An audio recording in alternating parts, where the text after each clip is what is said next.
Hola mis niños de sexto, el día de hoy tenemos ciencias naturales y voy a retomar un tema que ya vimos en clase, ¿sí?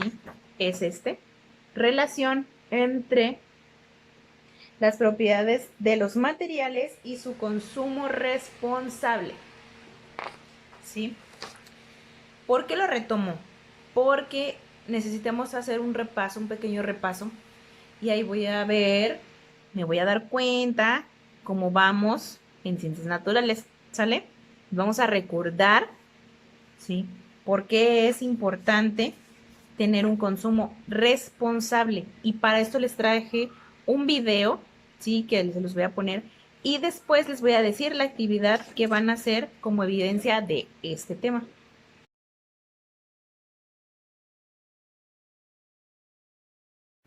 Relación entre las propiedades de los materiales y su consumo responsable.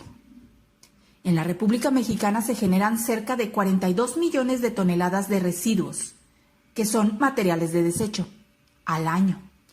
Nuestro país se ubica en el quinto lugar de los que más los producen en el mundo. Eso quiere decir que por cada mexicano, desde el recién nacido hasta el de mayor edad, se producen 320 kilogramos de residuos como promedio al año. Sin embargo, no solo es importante la cantidad de residuos que producimos, también lo es su naturaleza. Por ejemplo, se produce mayor cantidad de residuos de papel y cartón que de pilas, pero la contaminación que acarrean estas es mucho más perjudicial para el ambiente. Los plásticos biodegradables se elaboran con materiales que se incorporan al ambiente en menos tiempo y de manera más fácil, a diferencia de los plásticos comunes que se van descomponiendo en el medio durante cientos de años. El plástico y el papel son dos materiales diferentes, pero a menudo se les da el mismo uso. Contesta las siguientes preguntas de acuerdo a tu propio pensamiento. ¿En qué sería preferible que te entregaran el pan cuando vas a comprarlo? ¿En bolsa de papel o de plástico? Si compraras un helado, ¿sería preferible que te lo sirvieran en barquillo o en vaso de plástico? Recuerda que al consumir productos siempre se generan desechos y estos deben incorporarse rápidamente al ambiente para no contaminar, ya sea por medio del reuso, del reciclado o de la reducción de su consumo. ¿Es necesario comprar siempre un cuaderno nuevo? ¿Es posible que reutilices los cuadernos que tienen hojas en buenas condiciones? ¿Los productos que compras contienen muchos empaques? ¿Estos empaques son de fácil degradación? ¿Existen en el mercado otros productos con menos empaques o que en su elaboración utilicen materiales reciclados? Propiedades de los materiales. ¿Qué hace diferentes a unos materiales de otros?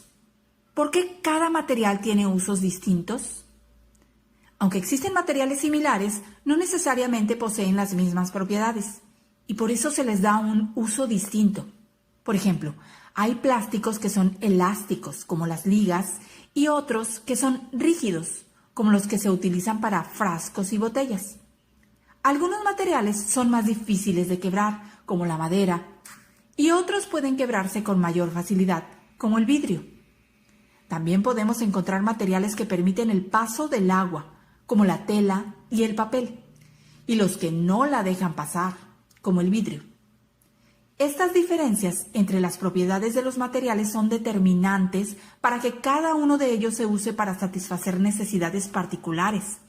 Algunas de estas propiedades son la dureza, la tenacidad, la elasticidad y la permeabilidad. La gente no siempre distingue correctamente estas propiedades por su nombre técnico. Por ejemplo, en ocasiones oímos decir que una tabla es más dura que una placa de vidrio. Sin embargo, esta afirmación no es cierta. La dureza es la propiedad que tienen los materiales de resistir el rayado y el corte en su superficie.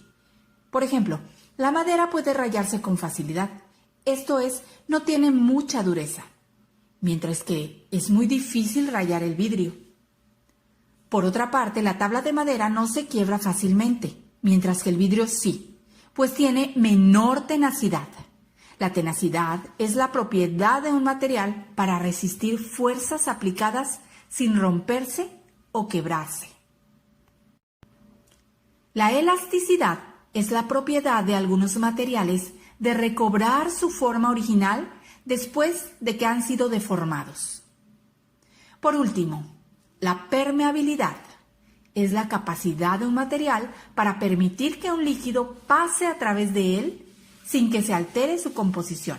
Por ejemplo, un trozo de tela de algodón permite el paso del agua, incluso en forma de vapor. La ropa de este material permite que transpiremos sin acumular líquidos en nuestra piel. Otros materiales, como el plástico y la cerámica, no permiten el paso de los líquidos y se conocen como impermeables. Cuando se aplica una fuerza a una banda elástica, la extensión de la banda es proporcional a la fuerza de estiramiento. Si se duplica la fuerza, la extensión de la banda será del doble. Reducción, reuso y reciclado. Algunos de los materiales que se utilizan comúnmente son el plástico y el papel, así que una vez que los usamos, lo correcto es tratar de reusar o separarlos adecuadamente para su reciclaje. La siguiente figura es el símbolo universal utilizado para distinguir materiales reciclables. Se le conoce como cinta de Moebius. Un dato interesante. Uno de los materiales que más se utilizan cotidianamente es el papel. ¿Alguna vez te has preguntado cuánto cuesta hacerlo? Para elaborar una tonelada de papel es necesario talar 17 árboles maduros, utilizar 52,000 litros de agua y consumir 12,300 kilowatts por hora de energía eléctrica. Un pino requiere de 50 años para su desarrollo y con 12,300 kilowatts hora podrían permanecer encendidos 950 televisores durante una hora. El costo de producir materiales como el papel es alto. Por ello, en las últimas décadas se han promovido cada vez más las prácticas del reuso, del reciclado y la reducción. El reuso consiste en volver a usar un recurso determinado en la misma función para la que fue elaborado o en otra diferente. El reciclado es un proceso industrial en el cual participa la población al separar cada uno de los diferentes materiales para que una industria específica les dé un tratamiento con el fin de elaborar productos nuevos. Para que se lleve a cabo el reciclado de cualquier material, siempre se necesita fundamentalmente energía y agua, por lo que la mejor manera de contribuir al cuidado del ambiente consiste en reducir el consumo de recursos como el agua, el papel, la energía u otro cualquiera. La reducción se refiere a utilizar la cantidad mínima indispensable de recursos necesarios en acciones que van desde las cotidianas hasta las industriales. Lo ideal es buscar una alternativa que afecte lo menos posible al ambiente. La degradación de los materiales inorgánicos. La degradación es un proceso natural en el cual los materiales se van reintegrando a la naturaleza debido a la acción de algunos factores como la temperatura, la humedad y ciertos microorganismos. Este proceso tiene una duración diferente para cada tipo de material y va desde pocos días para residuos como los de jardinería o papel hasta 4,000 años en el caso de una botella de vidrio. Algunos de estos tiempos se muestran en la tabla siguiente. Nuestro planeta sufre un deterioro causado por diferentes motivos, entre los cuales ocupa un lugar prominente el desecho de materiales que son arrojados al suelo, a los ríos, al drenaje, al aire o al mar. Esto provoca una gran contaminación y además da un aspecto desagradable al lugar donde se vive, así como a las calles, carreteras o playas. Algunos de los materiales que quizás utilizas de manera continua tardan mucho tiempo en degradarse. Por ello es necesario pensar 2 veces antes de utilizar o adquirir un producto. Para disminuir la generación de materiales contaminantes, es importante llevar a cabo acciones como las siguientes. Reducir el consumo de algunos productos que afectan el ambiente. Consumir productos sin empaquetar. Reutilizar las bolsas y los sobres, así como los envases que están en buenas condiciones todas las veces que sea posible. Separar los residuos antes de desecharlos. Para separar los residuos de manera correcta es necesario comprender que se clasifican en dos tipos.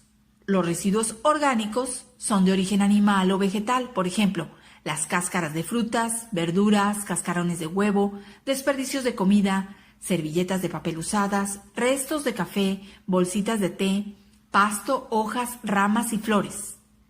Los residuos inorgánicos, por el contrario, incluyen objetos hechos de materiales como plástico, entre los que se incluyen bolsas, empaques y envases, además de vidrio, papel, cartón y metales, así como aparatos eléctricos, bolígrafos, productos de cerámica, textiles y utensilios de cocina. Algunos residuos sólidos deben separarse de manera independiente. Residuos sanitarios: papel higiénico, pañuelos faciales, algodón y pañales usados. Deben colocarse en una bolsa de plástico amarrada y entregarla al barrendero o al camión recolector de residuos. Los residuos orgánicos también pueden colocarse en un compostero para ser reintegrados como abono. Residuos especiales: pilas, focos, aparatos electrónicos, radios, teléfonos y envases de pegamento, aceite de motor, aerosoles, cosméticos, tintes y fijadores para el cabello. También deben separarse en una bolsa de plástico amarrada. Otros residuos orgánicos, como las excretas de los perros domésticos, se deben colocar en una bolsa de plástico aparte. La mayoría de los residuos inorgánicos se reciclan si se encuentran libres de materia orgánica. Los materiales que arrojamos al medio tardan muchos años en degradarse y durante ese proceso contaminan el ambiente. El problema de la contaminación ha llevado a los gobiernos de todo el mundo a firmar tratados y a coordinar políticas internacionales sobre la conservación del ambiente. México ha firmado, entre otros, los siguientes convenios internacionales. Protocolo de Montreal, relativo a las sustancias que agotan la capa de ozono. Convención Marco de las Naciones Unidas sobre el Cambio Climático. Convenio sobre la protección de la naturaleza y la conservación de la vida silvestre en el hemisferio occidental. Convención sobre la diversidad biológica. Pese a que se han firmado estos convenios, la problemática ambiental no está resuelta. Es quizá el problema más grave que enfrenta la humanidad.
¿Qué les pareció el video, mis niños?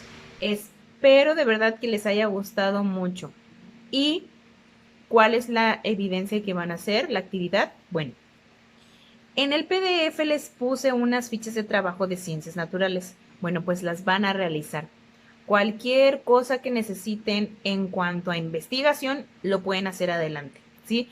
Aparte del video, si el video les favorece con información para contestar las fichas de trabajo, adelante. Si no, si está muy incompleto, pueden ustedes buscar a lo mejor, bueno, no porque esté incompleto, sino porque ustedes necesiten saber un poquito más investigar un poquito más sobre alguna información, ¿sale? Y van a hacer un dibujo de este tema, ¿sale? Espero que estén muy bien, les mando un fuerte abrazo y los quiero muchísimo. Cuídense. Adiós.